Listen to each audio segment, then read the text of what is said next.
Hello students, welcome to Magnet Brains. मैं Rupali Verma. Magnet बेन्स आपको 100% फ्री एजुकेशन देता है, तो ये ध्यान रखिए, फ्री है, एजुकेशन बहुत इंपॉर्टेंट है और वो भी फ्री है। तो ध्यान रखिए कि इसका फ़ायदा आपको उठाना ही उठाना है।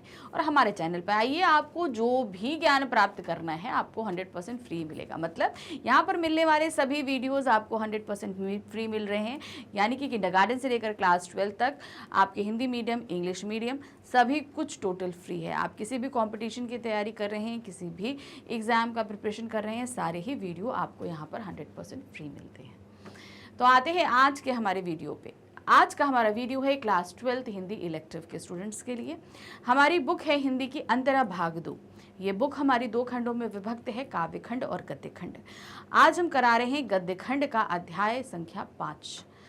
यहाँ पर हमारे सामने 3 बहुत ही बड़ी शख्सियत के बारे में बता रहे हैं भीष्म साहनी जी। जब उनसे मिले तो उनका अनुभव कैसा रहा, उन्होंने इस पाठ में हमको बताया है।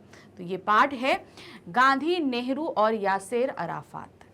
तो इन सभी से मिलने के बाद उनका अनुभव कैसा रहा, हमने अलग अलग इसका डिटेल एक्सप्लेनेशन जो है इस पाठ का पढ़ चुके हैं। हमने इसके एनसीईआरटी सॉल्यूशन कर लिए हैं, हमने वन शॉट रिवीजन भी कर लिया है। तो आज हम कर रहे हैं एमसीक्यूज। एमसीक्यूज 2 तरीके से लेकर आई हूँ। एक है हमारा गद्यांश आधारित, यानी कि पाठ से कोई भी पैरा आपके सामने प्रस्तुत किया जाएगा और उस पर आधारित प्रश्न दिए जाएंगे।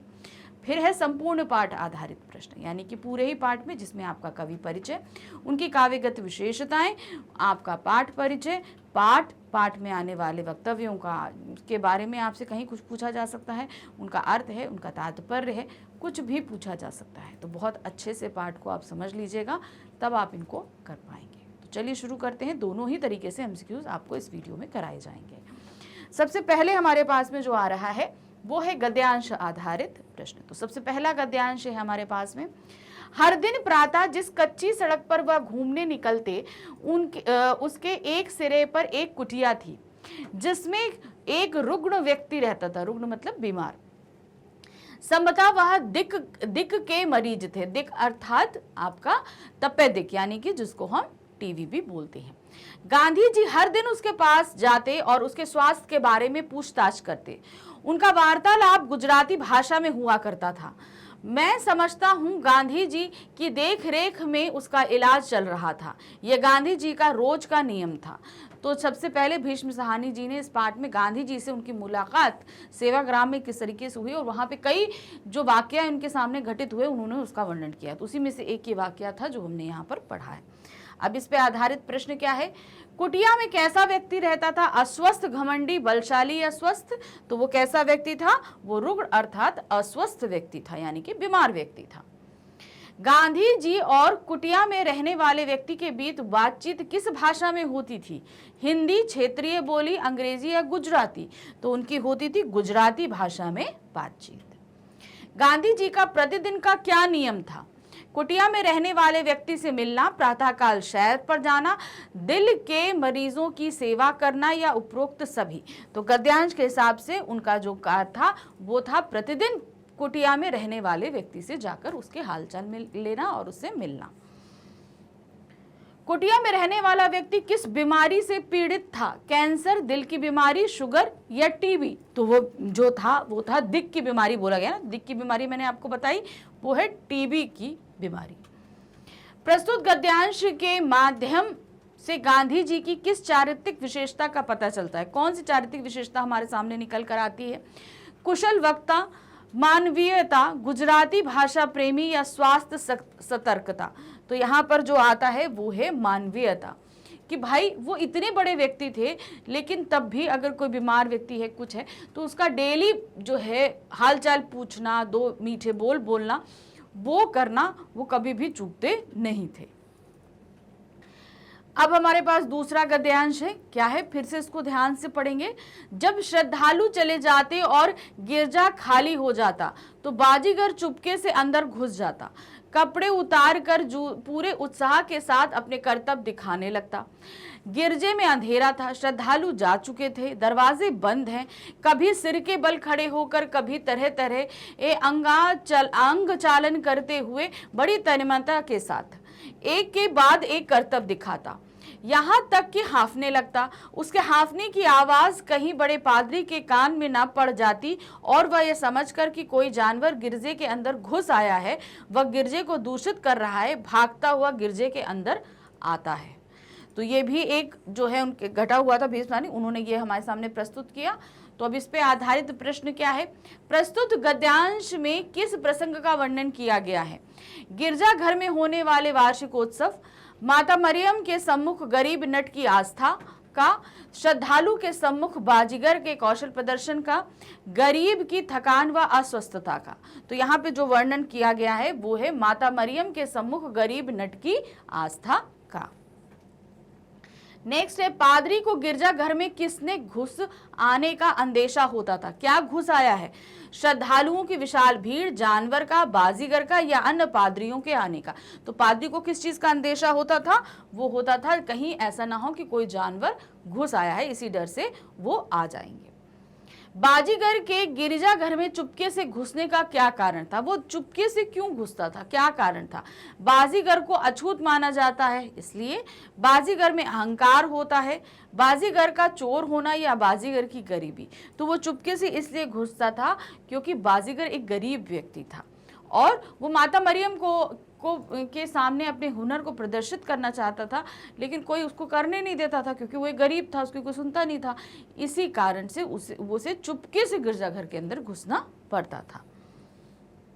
बाजीगर अपने कर्तव्य किसे दिखाने लगता है?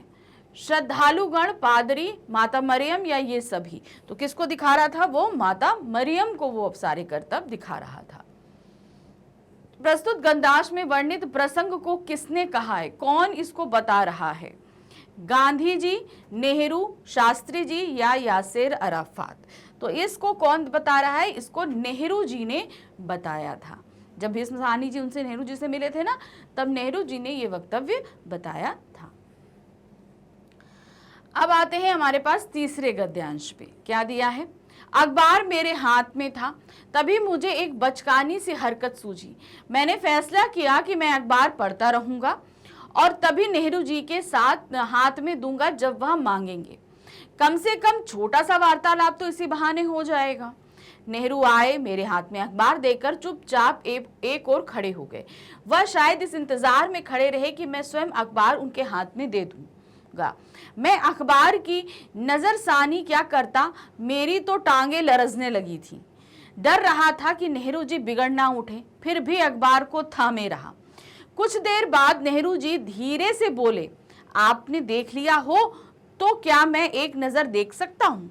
सुनते ही मैं पानी पानी हो गया और अखबार उनके हाथों में दे दिया। तो जब भीष्म साहनी जी जो है नेहरू जी से मिले थे तो वहाँ पर वो एक ही बंगले में ठहरे थे। नेहरू जी ऊपर के पोर्शन में थे और हमारे जो लेखक थे वो नीचे के पोर्शन में थे, मगर कोई बात नहीं हो रही थी। तो अखबार को इस तरीके से उन्होंने जरिया बनाया कि किसी तरीके से नेहरू जी और भीष्म साहनी के बीच में बात हो जाए। तो ये वक्तव्य उन्होंने यहाँ पर रखा है। क्या है प्रश्न? अखबार किसके हाथ में था? नेहरू, लेखक, गांधी जी या यासेर अराफात? तो किसके हाथ में था अखबार? वो था हमारे लेखक जी के हाथ में। लेखक बिन मांगे नेहरू जी को अखबार क्यों नहीं देना चाहते थे? वो क्यों बिना के, ये ऐसा नहीं था कि वो आए तो हम दे दें। उन्होंने बोला कि जब वो मांगेंगे मैं तभी दूंगा। ऐसा उन्होंने क्यों किया? अहंकारी स्वभाव के कारण, नाराजगी हाजिर करने के लिए, अमीरी का प्रदर्शन करने के लिए या वार्तालाप करने की इच्छा से? तो वो उन्होंने ऐसा क्यों किया था? वो वार्तालाप करना चाहते थे नेहरू जी से, इसलिए उन्होंने ऐसा किया था। प्रस्तुत गद्यांश के माध्यम से नेहरू जी की किस चारित्रिक विशेषता का पता चलता है? अब इस गद्यांश से हमें नेहरू जी की कौन सी चारित्रिक विशेषता पता चल रही है? सहनशीलता, मृदुभाषीय स्वभाव, शालीनता या ये सभी? तो यहाँ पर हमें नेहरू जी की ये सभी, भाई इतना पेशेंस रखा कि भाई दूसरे से इंतजार करें कि दें, और बड़े ही अच्छे स्वभाव के साथ उन्होंने उस अखबार को माना। तो मृदुभाषी स्वभाव हो गया। शालीनता मतलब इतने बड़े व्यक्ति हैं, उनको कोई अखबार नहीं दे रहा, इस चीज का डेकोरम उन्होंने बना कर रखा। उन्होंने अहंकारी स्वभाव नहीं दिखाया, बहुत ही शालीनता के साथ उन्होंने उनसे ये अखबार मांगा था। टांगे लरजने का क्या आश्रय, जब नेहरू जी ने उनसे क्या कहते हैं अखबार नहीं मांगा, वो खड़े रहे और ये पढ़ते ऐसे बनावट कर रहे थे तो इनकी टांगे लरज रही थी, तो ऐसा इसका क्या तात्पर्य हो रहा था। डर से पैर कांपना, मजाक में टांग खींचना, क्रोध से कांपना या पैर सुन्न हो जाना।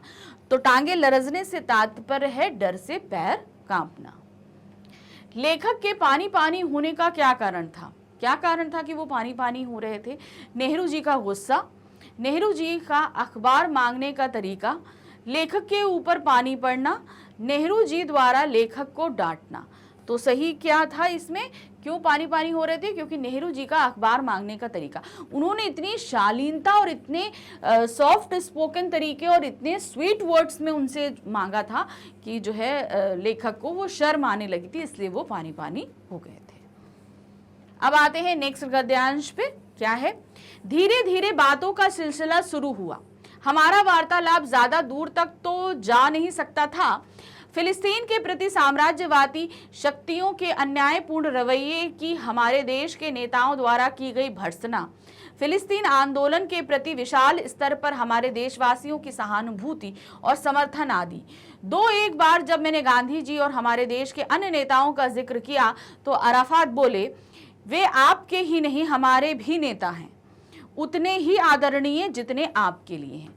तो अब भीष्म सहानी जी जब फिलिस्तीन गए थे तो वहाँ पे किस तरीके से यासिर अराफात ने उनका आवभगत किया था, अपने घर खाने पे बुलाया था, ये सारी चीज़ें हमने पढ़ी थी। तो यहाँ पर उन्होंने जब बीच में बात हो रही थी तो उसका क्या क्या मुद्दे रहते थे और कैसे कैसे बात हो रही थी, ये बात उन्होंने बताई है। तो प्रश्न है, प्रस्तुत गद्यांश में लेखक ने किसके साथ हुई मुलाकात का वर्णन किया है। नेहरू जी से, बचपन का मित्र या यासिर अराफात, गांधी जी। तो किससे मुलाकात हुई थी उनकी, वो थी यासिर अराफात से मुलाकात का वर्णन हुआ इस गद्यांश में। लेखक और अराफात के बीच बातचीत का मुख्य विषय क्या था, उनके बीच जो बातचीत हो रही थी उसका मुख्य विषय क्या था। भारत फिलिस्तीन संबंध, भारत पाकिस्तान संबंध, भारत अमेरिका संबंध, भारत ऑस्ट्रेलिया संबंध। तो किस बीच की बात हो रही थी, वो थी भारत और फिलिस्तीन के मध्य जो संबंध है उसके बारे में बात हो रही थी। वे आपके ही नहीं हमारे भी नेता हैं, कथन किसके लिए कहा गया है, किन नेताजी के बारे में बात हो रही है, ये नेहरू जी, गांधी जी, सुभाष चंद्र बोस या शास्त्री जी। तो ये हो रही थी गांधी जी के बारे में बात। प्रस्तुत गद्यांश में यासिर अराफात के निम्न में से किसके प्रति सम्मान की भावना प्रकट होती है, किसके प्रति उन्होंने सम्मान की भावना इस गद्यांश में प्रकट करी है। शास्त्री जी के प्रति, लेखक के प्रति, गांधी जी के प्रति या भारतीय नेताओं के प्रति। तो उन्होंने यहाँ पर अपनी जो क्या कहते हैं बहुत ही अच्छी भावना का जो पता चल रहा है वो है वो गांधी जी के प्रति, क्यों बोल रहे हैं ना कि वो सिर्फ आपके नेता नहीं हम सबके भी नेता हैं, वो जितने आपके लिए आदरणीय हैं उतने हमारे लिए भी आदरणीय हैं। लेखक और अराफात अपनी मुलाकात में किसकी निंदा कर रहे हैं, किसकी निंदा हो रही है, मतलब बोला जा रहा है इनके काम अच्छे नहीं है, किसके बारे में बात हो रही, फिलिस्तीन की, पाकिस्तानी नेताओं की, गांधी और नेहरू की या साम्राज्यवादी शक्तियों की। तो ये बात हो रही थी साम्राज्यवादी शक्तियों की, यानी कि जो साम्राज्य करती है, एक दूसरे पर जाकर कब्जा कर लेती है, उन शक्तियों की निंदा की जा रही है। अब आते हैं हम अपने नेक्स्ट गद्यांश, गद्यांश संख्या 5 है। बीच बीच में आतिथ्य भी चल रहा था, अराफात हमें फल छील छील कर खिला रहे थे, हमारे लिए शहद की चाय बना रहे थे, साथ ही साथ इधर उधर की बातें भी चल रही थी। अराफात की इंजीनियरिंग की शिक्षा के बारे में, उनकी अनकथक हवाई यात्राओं के बारे में, शहद की उपयोगिता के बारे में शीघ्र ही हम बड़े इत्मीनान से उनके साथ बतिया रहे थे। जब भोजन का समय आया तो मैं अपनी जगह से उठा और यह अनुमान लगाकर कि गुसलखाना कमरे के पार गलियारे में होगा, मैं सीधा कमरा लांग गया। मेरा अनुमान ठीक निकला, गुसलखाना वहीं पर था, पर मेरी झेप का अंत नहीं था। जब मैं गुसलखाने में से बाहर निकला तो यासिर अराफात तौलिया हाथ में लिए बाहर खड़े थे। अब देखिए, इतनी बड़ी शख्सियत अपने घर में आने वाले लोगों कि कितना बढ़िया अच्छे से खातिरदारी करते हैं, मतलब इतने बड़े थे लेकिन तब भी वो वॉशरूम के बाहर टॉवेल लेकर खड़े थे कि उनका गेस्ट आ रहा है, ये लीजिए आप हाथ पोंछ लीजिए। तो यहाँ पर यासिर अराफात की कितनी अच्छी क्वालिटी के बारे में यहाँ हमें पता चल रहा है। तो क्या है इस पे आधारित प्रश्न, निम्नलिखित में से क्या चर्चा का विषय नहीं था? यासेर की इंजीनियरिंग की शिक्षा, शहद की उपयोगिता, नेहरू जी की हवाई यात्रा, उपरोक्त में से कोई नहीं। तो यहाँ पर जो विषय नहीं था वो था नेहरू जी की हवाई यात्रा। ये जो है यासिर अराफात और भीष्म धानी के बीच हो रही वार्तालाप का विषय नहीं था। लेखक के लिए लज्जित क्षण कौन सा था? मतलब जिस समय उन्हें बहुत ही शर्मिंदगी महसूस हो रही थी, वो क्या कहते हैं कौन सा क्षण था? अराफात द्वारा शहद की चाय बनाना, गुसल खाने का अस्वच्छ होना, अराफात द्वारा लेखक को शहद भेंट देना, अराफात द्वारा गुसलखाने के बाहर हाथ में तौलिया लेकर खड़ा होना। तो जिस बात ने उन्हें लज्जित किया वो था कि जब वो वॉशरूम से बाहर आए हाथ धोकर, तो उस वॉशरूम के बाहर में यासिर अराफात जो है हाथ में टॉवेल लिए खड़े थे। ये चीज उनके लिए शर्मिंदगी का पल था। प्रस्तुत गद्यांश में किसका वर्णन किया गया है? अराफात की आतिथ्य सत्कार का, आतिथ्य संस्कारों का, शहद की महत्ता का, या उपरोक्त सभी का? तो इस गद्यांश में जो है वो अराफात के आतिथ्य सत्कार कि मतलब उनके घर में कोई गेस्ट आते हैं तो वो कितने बढ़िया तरीके से गेस्टिंग करते हैं, ये चीज़ जो है बताई गई है कि मतलब हम जब हमारे यहाँ कोई गेस्ट आता है तो हम उसका बहुत ही ज़्यादा सम्मान करते हैं, कैसे कैसे उसको हर एक चीज़ हम अपने हाथ से करके देते हैं कि उसे किसी तरह की तकलीफ, भाई वो हमारे घर में नया होता है। दूसरा आप कहते हैं कि भाई मेहमान जो है वो भगवान के समान होता है। तो इस तरीके से यहाँ पर यासिर अराफात जो इतने बड़े व्यक्तित्व थे, उनके घर भी वो भी कितना बढ़िया आतिथ्य करते थे, ये सारी चीज़ें हमारे सामने यहाँ पर आई हैं। अराफात लेखक के लिए क्या बना रहे थे? फल, खाना, शहद की चाय या जलेबी? तो वो क्या बना रहे थे? शहद की चाय। लेखक किसके आतिथ्य से प्रभावित हुआ था? किसके आतिथ्य से वो बहुत ज्यादा प्रभावित हुआ था? गांधी जी, यासिर अराफात, नेहरू या ये सभी? तो ये प्रभावित हुए थे यासिर अराफात के जो आतिथ्य से। अब यहाँ पर हमारा जो है गद्यांश आधारित प्रश्न खत्म हो रहे हैं। अब संपूर्ण पाठ आधारित प्रश्न शुरू हो रहे हैं। इसमें मतलब हमारा सभी कुछ आएगा, कवि के बारे में, उनकी रचनाएं, उनकी एजुकेशन भी आप ले लीजिए, उनकी काव्यगत विशेषताएं ले लीजिए, उनकी भाषा शैली ले लीजिए, पाठ से रिलेटेड कुछ भी पूछ लीजिए, सभी कुछ इन प्रश्नों में अब आएगा। तो क्या दिया है? लेखक सेवाग्राम कब गए थे? वो कब गए थे? 1930 के आसपास, 1938 के आसपास, 1940 के आसपास या 1948 के आसपास? तो वो गए थे 1938 के आसपास, यानी कि 1938 के आसपास वो सेवाग्राम गए थे। लेखक सेवाग्राम क्यों गए थे? किस लिए गए थे? अपनी प्रेमिका से मिलने, कुछ दिनों के लिए अपने भाई के पास रहने, अपने दोस्त से मिलने, इनमें से कोई नहीं। तो वो क्यों गए थे? वो गए थे अपने बड़े भाई से मिलने के लिए। लेखक ने सेवाग्राम में किन किन लोगों के आने का जिक्र नहीं किया है? वहां पर कई लोग गांधी जी से मिलने आते थे, तो ऐसा कौन सा व्यक्तित्व निम्न में से है जिसके बारे में जो नहीं आया था मगर यहाँ ऑप्शन में है? क्या है? महादेव देसाई, सुशीला नैयर, जापानी भिक्षु, नेपाली भाई। तो इसमें जो नहीं है वे है नेपाली भाई के नहीं आने की बात बोली है। रोगी बालक के प्रति गांधी जी का व्यवहार किस प्रकार था? एक बच्चा जो है वो पेट से दर्द से तड़पने लगता है रोड पे, तो गांधी जी आते हैं, बहुत चिल्ला रहा होता है, तो गांधी जी अंदर से आश्रम से निकल के आते हैं। तो वो उस रोगी बालक के प्रति गांधी जी का व्यवहार कैसा था? क्रोधपूर्ण व्यवहार था, वात्सल्यपूर्ण व्यवहार था, भेदभावहीन व्यवहार था या शिष्टाचार था? तो भाई उस बच्चे को पेट दर्द हो रहा था तो उसे वोमिट कराते हैं वो, तो मतलब बहुत ही एक छोटे से बच्चे के साथ जैसा बिहेवियर होना चाहिए वैसा गांधी जी का व्यवहार था। तो इसको हम बोलेंगे वात्सल्यपूर्ण व्यवहार। फिलिस्तीन के प्रति भारत का रवैया किस प्रकार का था? सहानुभूतिपूर्ण, समर्थन भरा, भेदभाव भरा, क्रोधपूर्ण भरा या उपरोक्त सभी? तो फिलिस्तीन के प्रति भारत का जो रवैया रहा है वो है सहानुभूतिपूर्ण, समर्थन भरा, यानी कि हमने पूरी तरीके से सपोर्ट किया है फिलिस्तीन को। कश्मीर यात्रा में किसका जोरदार स्वागत हुआ? कौन कश्मीर गया था जहां पर उसका बहुत जोरदार स्वागत हुआ था? नेहरू जी का, गांधी जी का, प्रियंका जी का या उपरोक्त सभी का? तो यहाँ इस पार्ट में नेहरू जी जब कश्मीर गए थे तो वहां पर उनका जोरदार स्वागत हुआ था। लेखक को जब रास्ते में गांधी जी मिले तो लेखक ने उनसे किस चीज का जिक्र किया? सुबह सुबह मॉर्निंग वॉक पे जाते थे गांधी जी, ये चीज जो है लेखक के भाई बलराम जी ने उन्हें बता दिया। तो भाई लेखक भी सुबह तैयार हो जाते हैं कि मैं भी उनके साथ प्रातःकाल सैर पे जाऊंगा। अब जब वो मॉर्निंग वॉक पे होते हैं तो वो किस चीज का जिक्र, मॉर्निंग वॉक के दौरान वो किस चीज का जिक्र गांधी जी से करते हैं? अपने घर का, अपने बचपन का, गांव वालों का, या रावलपिंडी का? तो यहां पर जिक्र होता है रावलपिंडी का। कश्मीर शोभा यात्रा में नेहरू जी का स्वागत किसके नेतृत्व में हुआ था? कश्मीर में जब नेहरू जी पहुंचे तो वहां पे उनका स्वागत का जो कार्यक्रम था वो किसके द्वारा नेतृत्व किया जा रहा था? गांधी जी के नेतृत्व में, शेख अब्दुल्ला के नेतृत्व में, लेखक के नेतृत्व में, या इनमें से कोई नहीं?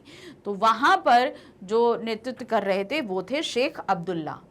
उनके नेतृत्व में गांधी जी का स्वागत, नेहरू जी का स्वागत सत्कार किया गया था। लेखक सेवाग्राम में कितने दिन रहे थे? वहां अपने भाई से मिलने गए थे तो कितने दिन वो वहां पे रहे? 2 दिन, 3 दिन, 21 दिन या 30 दिन? तो वो वहां पर रहे थे 21 दिन। लेखक के भाई का क्या नाम था? विनायक, बलराज, रामचंद्र या उमेश? तो उनके भाई का नाम था बलराज। लेखक के बड़े भाई सेवाग्राम में किस पत्रिका के संपादक के रूप में कार्य करते थे? कौन सी ऐसी पत्रिका थी जिसका संपादक कार्य के लिए वो सेवाग्राम में थे? दिनमान, परिमल, नई तालीम या विनायक?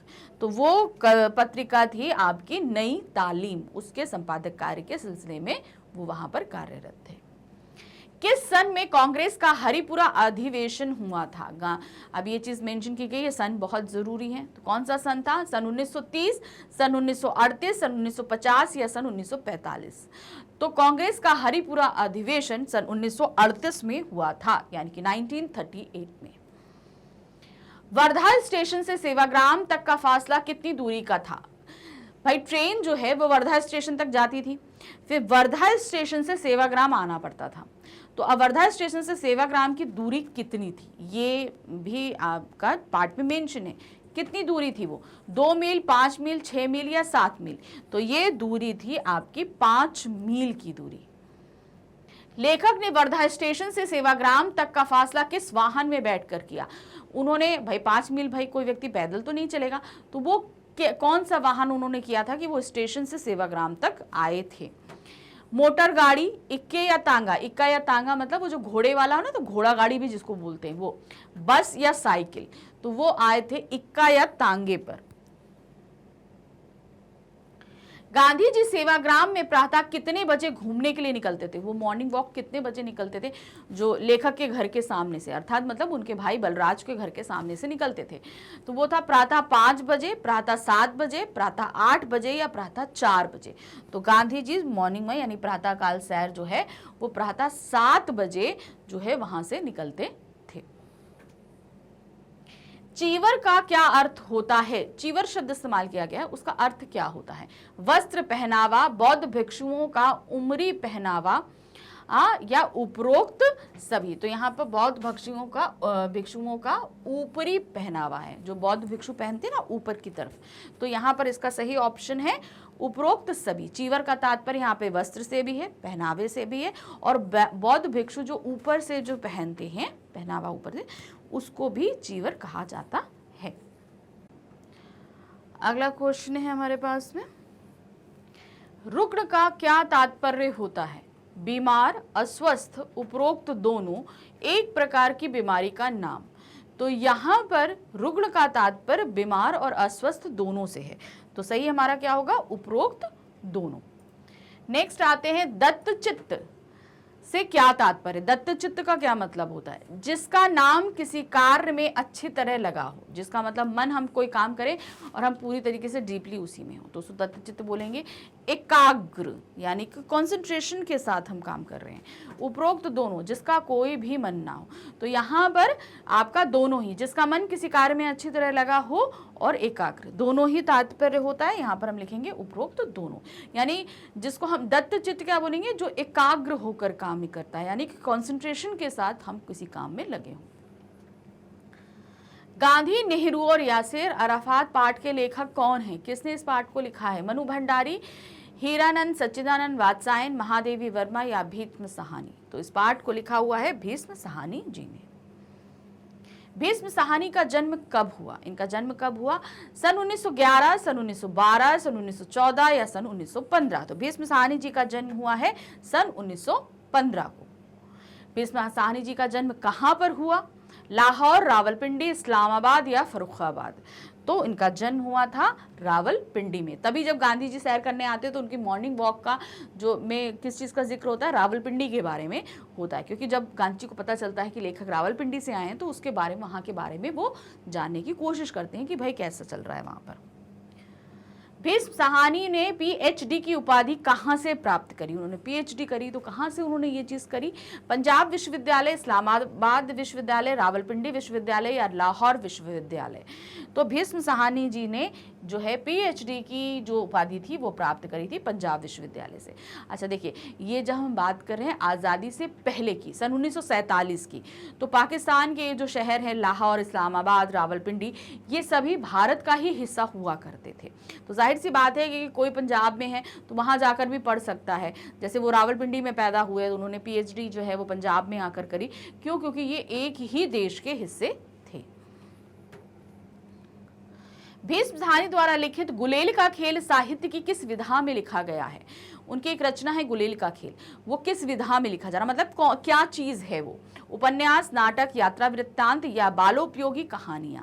तो गुलेल का खेल जो है वो क्या है? बच्चों के लिए लिखी गई कहानियां हैं, इसलिए क्या है ये? बालोपयोगी कहानियां हैं, यानी बच्चे उसको पढ़कर जो है बहुत कुछ सीख सकते हैं।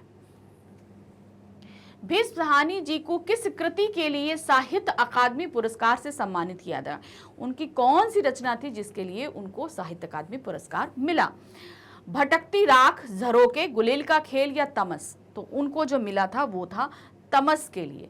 तमस जो है आपके इंडियन टेलीविजन में एज अ सीरियल भी शुरू हुआ था, ठीक है ना?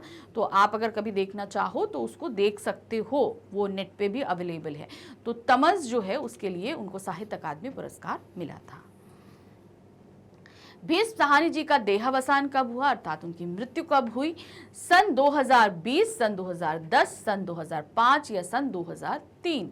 तो उनकी मृत्यु हुई थी सन 2003 में।